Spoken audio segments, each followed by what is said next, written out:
اعوذ باللہ من الشیطان الرجیم بسم اللہ الرحمن الرحیم زین للناس حب الشہوات من النساء، آراستہ کر دی گئی ہے لوگوں کے لیے خواہشات کی محبت عورتوں میں، اور پھر آنورڈ 5 مزید چیزیں اللہ تعالیٰ نے گنوائی ہیں، لیکن ٹاپ آف دا لسٹ جس چیز کو ڈسکس کیا وہ عورت کی آزمائش ہے، یا عربی میں ہم اسے کہتے ہیں فتنہ۔ ایک فتنہ وہ ہے جو پنجابی میں استعمال ہوتا ہے، وہ ڈیفرنٹ ہے۔ یہ ہے ٹیسٹ، آزمائش، جس کے ذریعے اللہ تعالیٰ آزماتا ہے۔ تو آپ دیکھ لیں کہ یہ جو 6 چیزیں اللہ تعالیٰ نے اس آیت مبارکہ سورہ آل عمران کی آیت نمبر 14 میں گنوائی ہیں، اس میں پہلے نمبر پہ عورت کے فتنے کا، اس کی آزمائش کا ذکر کیا ہے۔ پھر اس کے بعد بیٹے، اس کے بعد پھر سونا اور چاندی کے جو جوڑے ہوئے خزانے، یعنی کرنسی آج کی ماڈرن فارم، اس کے بعد نشان لگے ہوئے گھوڑے، آج کی ماڈرن فارم مہنگی مہنگی گاڑیاں، اس کے بعد پھر چوپائے اور کھیتی، آج کل کے آپ پلاٹ سمجھ لیں، چاہے وہ زرعی اراضی ہو یا دوسری ہو، اور مال مویشی تو ہم ویسے ہی ایک ٹرم کے طور پہ استعمال بھی ہوتا ہے۔ آج بھی آپ اگر چلے جائیں جنوبی پنجاب کی طرف تو وہ مویشی کو مال ہی کہہ رہے ہوتے ہیں، وہ بھی ایک ذریعہ ہے۔ تو یہ 6 چیزیں گنوائی ہیں، ان میں ٹاپ آف دا لسٹ اللہ تعالیٰ نے عورت کا ذکر کیا ہے۔ اس میں کوئی شک نہیں ہے کہ عورت کی جو آزمائش ہے یہ اس دنیا کی بڑی آزمائشوں میں سے ایک آزمائش ہے۔ صحیح مسلم میں حدیث ہے کہ اللہ کے محبوب صلی اللہ علیہ وآلہ وسلم نے فرمایا کہ اللہ تعالیٰ نے جنت کو ناگوار چیزوں سے ڈھانپ رکھا ہے،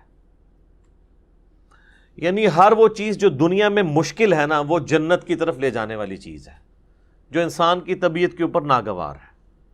ظاہر ہے نمازوں کی مشقت، روزوں کی مشقت، حلال اور حرام میں فرق کرنے کی مشقت، آنکھوں کی حفاظت کی مشقت، پیٹ کی حفاظت کی مشقت، ہاتھوں کی حفاظت کی مشقت، زبان کی حفاظت کی مشقت، یہ تمام ناگوار چیزیں ہیں۔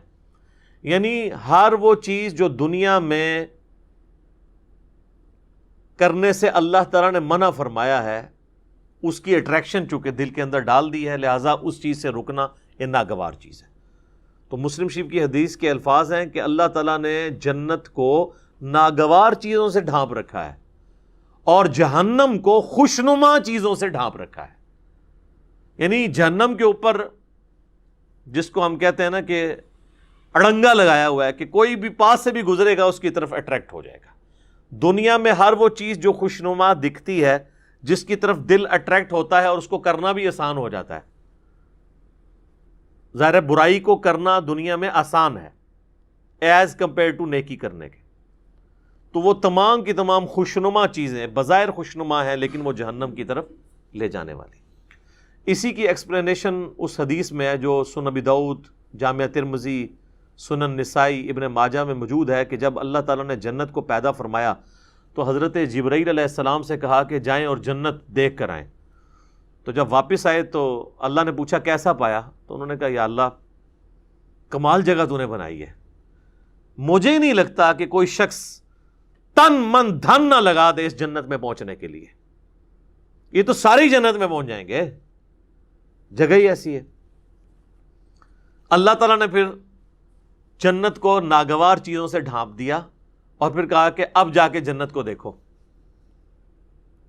جنت کو جب جبرائیل علیہ السلام نے دیکھا تو انہوں نے کہا یا اللہ مجھے نہیں لگتا کہ اب کوئی شخص جنت میں جانے میں کامیاب ہوگا، کیونکہ تو نے اس میں ہرڈلز ہی اتنی ڈال دی ہیں کہ جنت تک پہنچنے کے لیے وہ تمام آبسٹیکلز عبور کرنی پڑیں گی۔ پھر اللہ نے کہا جا کے ذرا جہنم کو وزٹ کرو۔ واپس آئے، کہا یا اللہ توبہ توبہ، یہ تو بڑی سختی کی جگہ ہے، کوئی شخص بھی کوئی ایسا عمل کرنے کی کوشش نہیں کرے گا کہ وہ اس تک پہنچ جائے۔ پھر اللہ تعالیٰ نے جہنم کو خوشنما چیزوں سے ڈھانپ دیا اور پھر فرمایا کہ جاؤ اب جا کے جہنم وزٹ کرو. وہ جب وزٹ کر کے آئے تو انہوں نے کہا یا اللہ مجھے نہیں لگتا کہ کوئی بندہ جہنم میں جانے سے بچ سکے گا، کیونکہ اٹریکشن ہی اتنی رکھی ہے تو نے، جہنم کے اندر نہیں، جہنم کے باہر، جس کو پنجابی سے کہنا ہے کڑگا لگیا ہوا ہے شکار کرنے کے لیے. اسی آزمائش کے اوپر تو پھر جنت ہے. تو وہ جو خوشنما چیزیں جنہوں نے جہنم کو ڈھانپ رکھا ہے، ان میں سے پہلی چیز عورت کا فتنہ ہے. صحیح مسلم میں حدیث ہے، نبی صلی اللہ علیہ وآلہ وسلم نے فرمایا کہ دنیا متاع ہے، برتنے کی جگہ ہے، اور سب سے بہترین متاع نیک بیوی ہے. دوسری طرف یہ بھی اسپیکٹ ہے کہ نیک بیوی جنت تک پہنچنے کا ذریعہ بن سکتی ہے. عورت آزمائش ضرور ہے، لیکن اگر نیک عورت ہوگی، نیک بیوی ہوگی، تو دنیا میں اس سے بہترین برتنے کی کوئی چیز نہیں ہے. دنیا میں بھی نفع اور آخرت میں جانے کا، جنت میں جانے کا سبب بھی. ایک اور حدیث ہے بخاری اور مسلم دونوں میں، نبی صلی اللہ علیہ وآلہ وسلم نے فرمایا میں اپنے بعد تمہارے لیے عورت سے بڑا کوئی فتنہ شمار نہیں کرتا. یہ آپ علیہ السلام نے اپنے وفات کے دنوں میں وصیتیں کرتے ہوئے فرمایا کہ میرے بعد سب سے بڑی آزمائش جو تم پہ ہے وہ عورت کے فتنے کی شکل میں آئے گی. اب عورت کا فتنہ ایک تو سیکس کے پوائنٹ آف ویو سے بھی ہو سکتا ہے، اور ایک اس پوائنٹ آف ویو سے کہ کوئی شخص اپنی بیوی کی محبت کے اندر جو جائز ہے ایکسٹریم رویہ اڈاپٹ کرے کہ اللہ کی حدوں کو توڑ دے، یا بیویوں کے ساتھ حسن سلوک نہ کرے اور ان کے جو جائز حقوق ہیں ان کو نہ دے، اور اس کے سبب اللہ تعالیٰ کے وہ عذاب کا مستحق ہو جائے. دونوں صورتوں میں عورت آزمائش ہے. ایک اور حدیث ہے بخاری اور مسلم میں،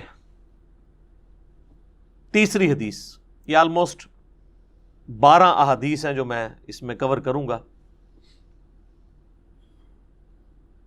تیسری حدیث بخاری اور مسلم دونوں میں موجود ہے.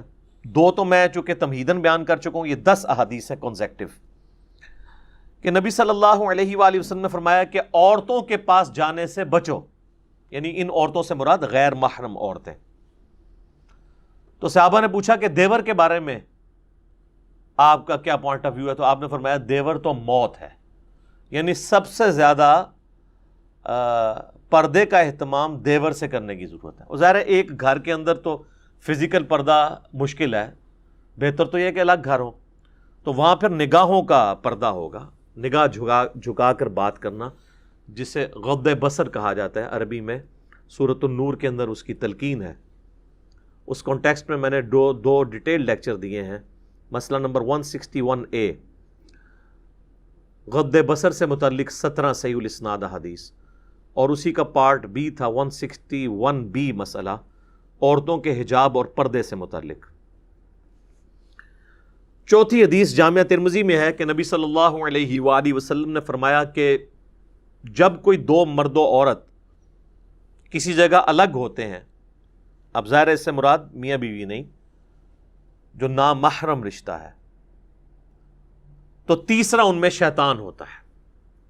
تو یہ جو لوگ کہتے ہیں نا جی ہماری محبت بڑی پاکیزہ محبت ہے، اور ہر بندے نے پاکیزگی کی لمٹس بھی اپنی رکھی ہوئی ہیں. کوئی شخص صرف فون پہ بات کرنے کو پاکیزہ محبت سمجھتا ہے، کوئی ہاتھ لگانے کو پاکیزہ محبت سمجھتا ہے، کوئی ایک سٹیپ اس سے آگے جانے کو پاکیزہ محبت سمجھتا ہے، اور اس سے آگے جانے کو وہ گناہ شمار کرتا ہے. حالانکہ اسلام میں نامحرم مرد و عورت کا کوئی اس اعتبار سے رشتہ نہیں ہے. حتیٰ کہ یہ جو منگیتر والا کانسیپٹ ہے نا، یہ بھی غلط ہے. منگیتر بھی آپس میں نامحرم ہے جب تک کہ نکاح نہ ہو جائے. آفیشیل بانڈنگ جو شریعت میں ہے وہ نکاح کا بانڈ ہے. تو بہتر یہ ہے کہ یہ منگنی کرنے کی بجائے نا نکاح ڈائریکٹ کرنا چاہیے. اس کے بعد اگر مرد و عورت آپس میں فون کے اوپر رابطہ رکھنا چاہتے ہیں تو وہ ضرور رکھیں، لیکن فون تک ہی، اس سے آگے نہیں. کیونکہ نکاح کے بعد جب تک رخصتی نہ ہو تو مرد و عورت آپس میں کوئی بھی کسی قسم کا تعلق قائم نہیں کر سکتے، ورنہ تو یہ معاشرے کی جڑیں ہی پھر کٹ جائیں گی.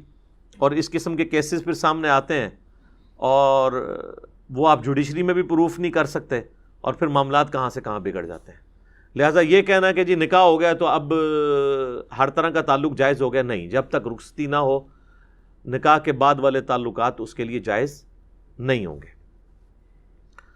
5ویں حدیث صحیح مسلم کی ہے، نبی علیہ السلام سے پوچھا گیا جو اچانک نظر اٹھ جاتی ہے، تو آپ نے فرمایا کہ اللہ نے مجھے اس چیز سے منع کیا ہے اور حکم دیا ہے کہ اگر اچانک نظر اٹھ جائے تو میں فوراً اپنی نظر ہٹا لوں۔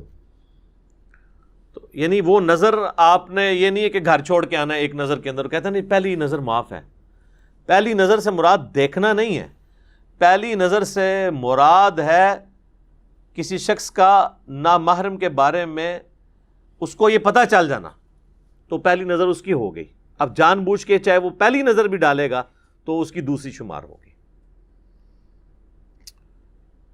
6ٹھی حدیث بخاری اور مسلم دونوں میں ہے، نبی علیہ السلام نے فرمایا کہ اے نوجوانوں کے گروہ، تم میں سے جس میں استطاعت ہو وہ نکاح کرے، اور اگر نکاح نہیں کر سکتا یعنی اس کی فائنینشیل حالت ایسی نہیں ہے تو وہ پھر روزے رکھ کے اپنی شہوت کو ٹھنڈا کرے۔ اور اس میں الفاظ ہیں نکاح کرو، نکاح کرنا تمہاری عفت اور عصمت کی حفاظت اور شرمگاہ کی حفاظت کا ذریعہ ہے، اور یہ نگاہیں نیچی رکھنے کا ذریعہ ہے۔ اب یہ بھی ایک تلخ حقیقت ہے کہ ہمارے معاشرے میں نکاح کی سرمنی اور شادی کی سرمنی اتنی مشکل کر دی گئی ہے کہ جو لوگ فائنینشلی افورڈ بھی کر رہے ہوتے ہیں پھر بھی حالات و واقعات ان کے لیے ایسے نہیں بن پاتے کہ وہ شادی کر سکیں۔ اور دوسری طرف یہ بھی ایکسٹریم ہے کہ ایک شخص فیملی کو سپورٹ کر ہی نہیں سکتا اور آپ زبردستی اس کی شادی کروا دیں کہ جی یہ بعد میں بندے کا پتر بن جائے گا، الٹا آپ 2 خاندانوں میں لڑائیاں ڈلوا دیں گے۔ تو یہ بھی کوئی اپروچ نہیں ہے۔ اور اس حدیث میں جو استطاعت ہے اس سے مراد اس کی سیکچول استطاعت نہیں ہے بلکہ فائنینشیل استطاعت کا ذکر ہے، کہ فائنینشلی اگر وہ استطاعت رکھتا ہے تو وہ نکاح کرے گا، ورنہ یہ تو نہ ہوتا کہ جس کی استطاعت نہیں ہے تو وہ روزے رکھے۔ اگر اس سے مراد وہ سیکچول چیز ہوتی پھر تو روزے بھی رکھنے کی ضرورت نہیں تھی اس کو، تو اس سے مراد وہی چیز ہے۔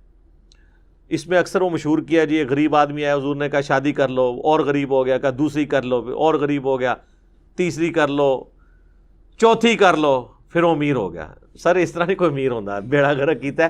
یہ بالکل جھوٹی روایتیں ہیں، یہ میرا خیال ہے کنواروں نے گھڑی ہوئی ہیں۔ ان روایتوں سے پھر بھی شادی نہیں ہونے کی جن کی نہیں ہونی۔ اچھا، 7ویں حدیث ہے صحیح بخاری میں، آپ صلی اللہ علیہ وآلہ وسلم نے فرمایا جو شخص مجھے اپنی زبان اور شرمگاہ کی حفاظت کی ذمہ داری دے دے میں اسے جنت کی گارنٹی دیتا ہوں۔ اب یہ 2 چیزیں جو ہے نا یہ بہت کرٹیکل ہیں، زبان اور شرمگاہ کا معاملہ۔ 8ویں حدیث صحیح مسلم میں ہے، نبی صلی اللہ علیہ وآلہ وسلم نے فرمایا یہ دنیا بڑی میٹھی ہے، سرسبز و شاداب ہے، اور اللہ نے دنیا میں تمہیں اپنا خلیفہ بنایا ہے، اب وہ یہ دیکھے گا کہ تم کیسے اعمال کرتے ہو۔ اور پھر آپ علیہ السلام نے فرمایا کہ تم دنیا اور عورت کے فتنے سے بچنا۔ 2 چیزیں فرمائی، دنیا کی محبت، اس کی دولت کی محبت، اور عورت کی۔ یہ کیسی کنکلوڈنگ گفتگو ہے کہ اللہ نے تمہاری آزمائش ان 2 چیزوں میں رکھ دی ہے، عورت اور مال۔ باقی آپ جتنے بھی دیکھیں گے وہ اسی کی کرولریز ہوں گی۔ اچھی گاڑی مال کی کرولری ہے، زیادہ پلاٹس مال کی کرولری ہے۔ تو دنیا کی محبت، اس کے مال کی محبت، اور عورت سے بچنا۔ اللہم انی اعوذ بک من فتنۃ النساء، اللہم انی اعوذ بک من فتنۃ الدنیا وعذاب الآخرہ، آمین ثم آمین۔ 9ویں حدیث جامعہ ترمذی میں ہے، نبی علیہ السلام نے فرمایا تم نے کوئی بھی 2 محبت کرنے والے میاں بیوی سے بڑھ کر نہیں دیکھے ہوں گے۔ یعنی یہ حقیقت بات ہے، دنیا میں جو اللہ نے محبت میاں بیوی کے درمیان رکھی ہے نا، اس طرح کی ایکسٹریم محبت اور کلوزنس کسی بھی اور رشتے کے اندر نہیں ہے۔ اسلام میں خاندان کی اکائی ہی میاں بیوی ہیں۔ ویسے انڈیا پاکستان میں تو ماں باپ کو ذرا اوپر کا درجہ دیا جاتا ہے، وہ جس لیول پہ درجہ ہے وہ اپنی جگہ ہے، لیکن جو بیسک یونٹ ہے نا خاندان کا، وہ میاں بیوی کا رشتہ ہے. اسی لیے تو مسلم شریف میں آتا ہے نا کہ شیطان کا تخت پانیوں پہ لگا ہوا ہے. جو آج کل کے ماڈرن اسکالرس کا موقف ہے، ہو سکتا ہے یہ برمودا ٹرائنگل پہ ہی شیطان کا تخت لگا ہو، اور وہ شام کے وقت اپنے سارے چیلوں سے رپورٹ لیتا ہے. تو ہر اس کا چیلا آ کے مختلف قسم کے گناہ گنواتا ہے کہ آج میں نے فلاں سے فلاں کروائی، فلاں سے فلاں گناہ کروایا. ایک چیلا آ کے کہتا ہے آج میں نے میاں بیوی کے درمیان علیحدگی کروا دی ہے. تو شیطان کسی سے خوش نہیں ہوتا، اس سے خوش ہوتا ہے اور اسے گلے لگا کے ملتا ہے کہ اصل کام تو نے کیا ہے.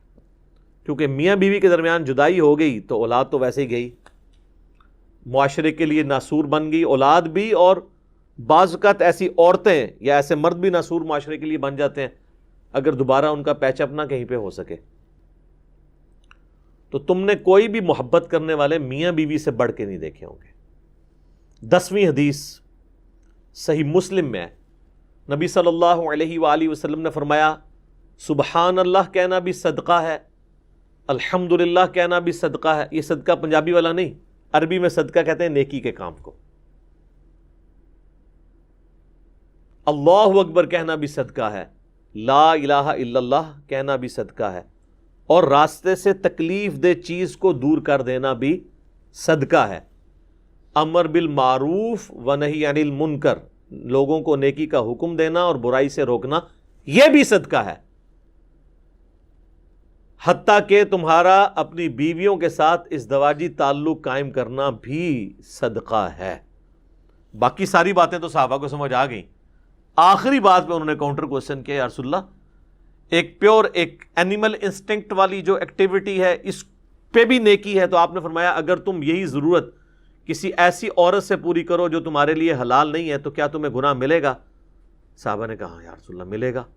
تو فرمایا کہ پھر تمہیں اپنی بیویوں کے ساتھ ازدواجی تعلق قائم کرنے پر ثواب بھی ملے گا. یہ ہے نیکی کا کانسیپٹ اسلام کے اندر. تو یہ میں نے 12 احادیث کور کی ہیں آلموسٹ. اس میں نے کراس ریفرنس میں مزید بھی کر دی، 2 تمہیدن اور 10 جو ہے وہ عورتوں کے فتنے کے پوائنٹ آف ویو سے. ابھی بھی کئی باتیں جو بیان ہو سکتی ہیں، لیکن یہ قرآن کلاس اس کی متحمل نہیں کہ میں اسے ڈیٹیل سے بیان کروں. مسئلہ نمبر 161A، نگاہوں کی حفاظت سے متعلق 17 صحیح الاسناد احادیث اور قرآن حکیم کی آیات سورۃ النور کی، اور اسی کا پارٹ B تھا 161B مسئلہ، وہ عورتوں کے حجاب سے متعلق. اور ایک اور میرا لیکچر ہے مسئلہ نمبر 51، رزق حرام کی مذمت، دنیا پرستی کا انجام اور اس کا علاج. اس میں نے 11 آیات قرآن حکیم سے کراس ریفرنس کے طور پر دنیا کی مال کی محبت کے حوالے سے ڈسکس کی ہیں، اور 17 صحیح الاسناد احادیث بھی اس میں ڈسکس کی ہیں. آج اس ڈیٹیل میں جانے کی ضرورت نہیں ہے. بہرحال چونکہ یہ ایک کریٹیکل ٹاپک تھا اور پوری دنیا میں مانا جاتا ہے. فرائیڈ بھی یہی کہتا ہے کہ دنیا میں سب سے امپورٹنٹ جذبہ جو ہے وہ سیکس کا ہے، باقی ساری چیزیں بعد میں آتی ہیں. اور دیکھیں کسی حد تک قرآن نے اس کی بات سپورٹ کی ہے، یا آپ کہہ لیں کہ اس نے قرآن کی بات کو سپورٹ کیا ہے، ظاہر ہے وہ تو بعد میں آیا ہے.